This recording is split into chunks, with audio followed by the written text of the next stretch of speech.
স্বার্থপর এই দুনিয়া খোদার কসম কারো জন্য থামে না, বড় স্বার্থপর।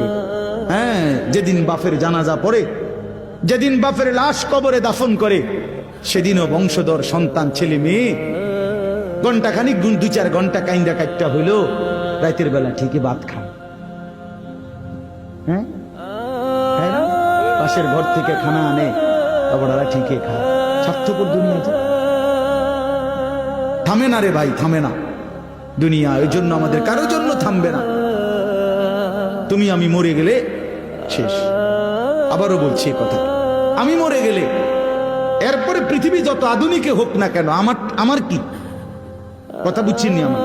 আমি মরার পরে যদি সবার ঘর স্বর্ণের বাড়ি হয়ে যায় তো আমার লাভ হইল কি? আমার মৃত্যুর পরে যদি সব মানুষ আধুনিক হইয়া সাঁদের দেশেও জায়গা, আমার ফায়দা কি? আমি তো না, আমি তো মরে গেলাম। যে কবরে চলে গেল সে কি আর ফিরে আসবে?